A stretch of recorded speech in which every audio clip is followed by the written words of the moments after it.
আসসালামু আলাইকুম ওরহমতুল্লাহি ওবরাকাতুহ। আলহামদুলিল্লাহি ওয়াহদা ওয়াসসালাতু ওয়াসসালামু আলা মান লা নাবিয়্যা বা'দা, আম্মা বা'দ। পিতামাতা আমাদের মাথার তাজ। পিতামাতা সর্বদা সম্মানের, পিতামাতা সর্বদা শ্রদ্ধার পাত্র। তাদেরকে সম্মান শ্রদ্ধা করতে হবে, তাদের ভালো মন্দের দেখভাল করতে হবে, বার্ধক্যে উপনীত হলে তাদের সেবা যত্ন করতে হবে। এটা একজন মুসলিমের যেমন শারঈ দায়িত্ব, অনুরূপভাবে মানুষ হিসেবে প্রত্যেকটা মানুষের নৈতিক দায়িত্ব, মানবিক দায়িত্ব। ইসলামী শরিয়া পিতামাতার সম্মানের, পিতামাতার খেদমতের বিষয়ে অনেক উৎসাহিত করেছে, সেগুলো আমরা জানি। উবাই ইবনে মালিক রাদিয়াল্লাহু আনহু থেকে বর্ণিত, তিনি বলেন, নবী সাল্লাল্লাহু আলাইহি সাল্লাম বলেছেন, যে ব্যক্তি তার পিতামাতা দুজনকেই পেল অথবা দুয়ের একজনকে পেল, তারপরেও জান্নাতে যেতে পারলো না, আল্লাহ রাব্বুল আলামিন তাকে আরও দূরে সরিয়ে দিবেন এবং তাকে আরও দুর্ভাগ্য, হতভাগ্য করবেন। এ হাদিস আমাদের জন্য অনেক বড় এক সতর্ক বার্তা স্বরূপ। আমরা পিতামাতাকে পেলাম, তারপরেও যদি জাহান্নামে যেতে হয়, তাহলে এর চেয়ে বড় হতভাগ্য, এর চেয়ে বড় দুর্ভাগা আর কেউ থাকতে পারে না। এরা কত বড় হতভাগ্য, যাদের জন্য বদদোয়া করেছেন স্বয়ং জিবরিল আলাইহিস সালাম।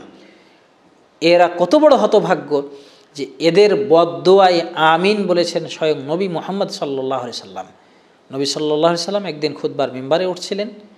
ওই সময় জিবরিল এসে বললেন, হে মুহাম্মদ, যারা তাদের পিতামাতাকে পেল অথবা কোনো একজনকে পেল, পাওয়ার পরেও জান্নাতে যেতে পারলো না, তারা ধ্বংস হোক, তাদের নাক ধুলোয় ধূসরিত হোক, আপনি বলুন আমিন।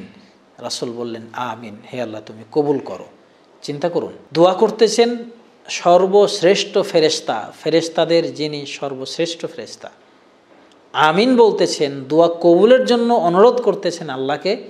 পৃথিবীর মাঝে সর্বশ্রেষ্ঠ মানুষ মুহাম্মদ সাল্লাল্লাহু আলাইহি সাল্লাম।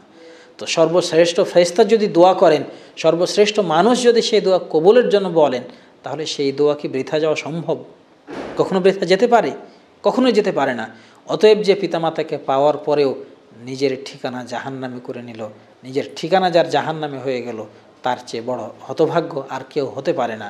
রব্বুল আলামিন আমাদের সকলকে পিতামাতার খেদমত করে জান্নাতে যাওয়ার তৌফিক দান করুন, আল্লাহুম্মা আমিন।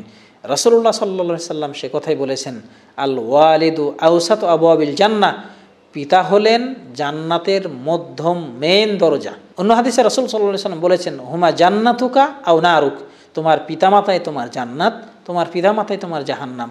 অতএব রব্বুল আলামিন যেন আমাদের সকলকে পিতামাতার সাথে সদ্ব্যবহার করে, পিতামাতার খেদমত করে জান্নাত হাসিল করার তৌফিক দান করেন, আল্লাহুম্মা আমিন।